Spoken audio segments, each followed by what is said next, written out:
everyone, welcome. My name's Caleb. Today you're joined with me in my 2017 Fiat 124 Spider Abarth, and I just wanted to give you guys a review from the perspective of someone who's owned it for over 2 years. So a little bit behind the scenes on what made me want to get this car. So back in, I think 2016, maybe 2017, I was watching the Grand Tour and I saw this car being test driven and I was like, wow, that's a really cool car. I really like that. It'd be fun to own someday. But I was thinking, oh, it's probably, 40, 50 grand. There's no way I'm going to ever be able to afford it. But then I looked it up and I was like, wow, these retail at the time for like 32,000 brand new. That's actually somewhat affordable. I could get that someday secondhand for even cheaper. And ever since then, I just have been obsessed with this car. I knew that all throughout school and whenever I got my first job, I knew that I wanted to get one.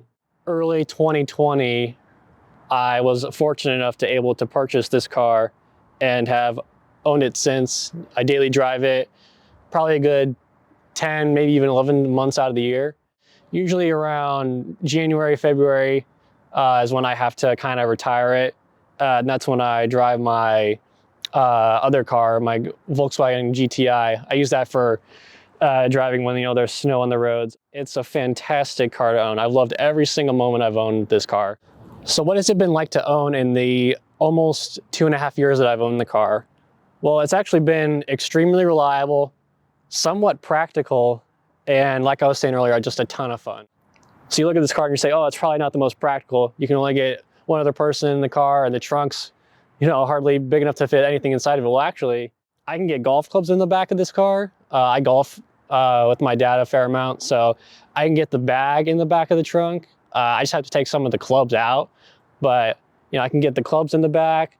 I actually get all my equipment that I film with for this channel in it, and I've even gone grocery shopping in it. If you look at this car and you say, oh, it's not practical, I would quickly challenge that you can actually use this car for a lot of actually practical things. In terms of reliability, I've literally had one issue with this car. When I first got it, like 2 months in, we had like a sensor go wrong with the car. So, just took it to the Fiat dealership, they fixed it. And apart from that, I literally have had no other complaints with this car. It's been extremely reliable. I got it with around, I want to say 12,500 miles on it. And I'm right at around 25 now in 2.5 years. So, we've changed the oil a few times. That's the one thing I'll say. Working on these cars is a little hard. Me and my dad, we do the maintenance on it ourselves.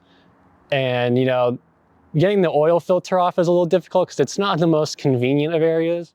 Since this car is so low, it's pretty hard to get a jack underneath it. Another thing I don't like is that with the top up, visibility isn't necessarily the greatest looking through the back. This car has some pretty big blind spots on it. Cup holders in this car are pretty much unusable. If you have a drink, it can roll around. If I have a water bottle in the car, it's pretty much just gonna fall or tip out 90% of the time. So more often than not, if I have a drink in the car with me, I kind of just hold it with one hand and drive with the other. It's been extremely good otherwise. I've had literally maybe no other issues with it.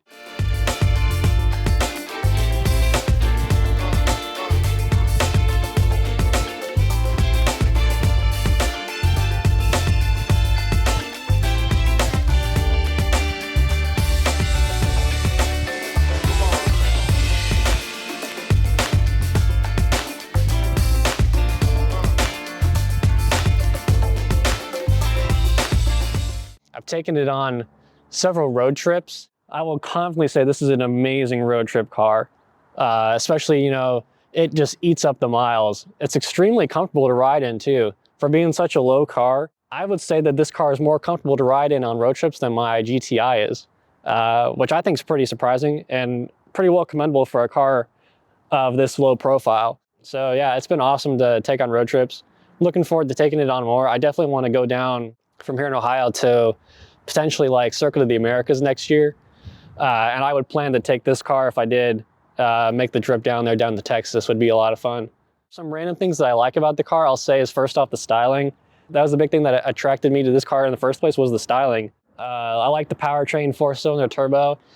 It really, honestly, it has like a tiny bit of turbo lag, which is to be expected, but it's not really a lot. You step on the gas with this thing and it takes off, it goes.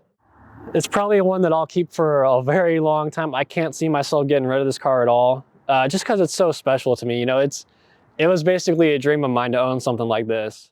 And now that I can say that I have owned it and have owned one for a while, I don't think I ever want to get rid of it.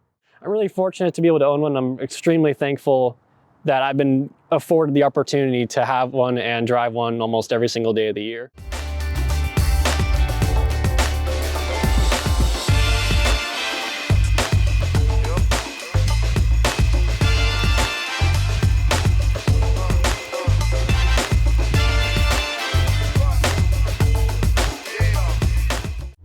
Okay guys, so I just want to take you for a quick little drive in my Fiat 124 Spider, just to show you guys how it drives. I think this car is pretty much just a little go-kart.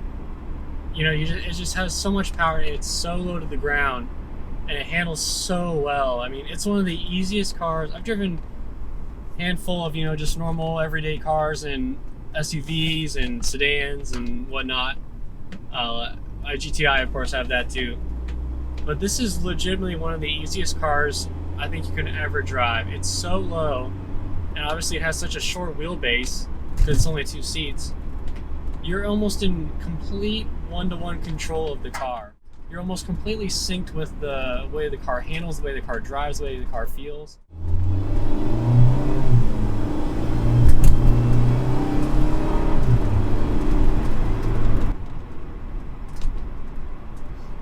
You get a little bit of whoosh from the turbos too, which always makes me smile. I really like that. The exhaust notes are great. And, you know, it handles and rides really well too.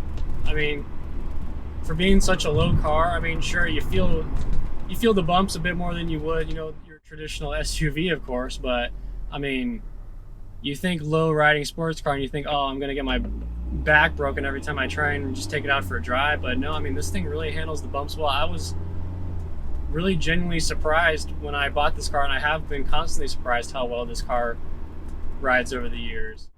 I mean, it really does feel like a go-kart. It's just such a pleasure to drive this car in general. You know, sure, I will say, you know, you obviously can't drive it in the snow, even in the rain. The rain can be difficult to drive it into because it's so low. You can hydroplane pretty easily. And even if you're just driving along, you know, it has this front end splitter.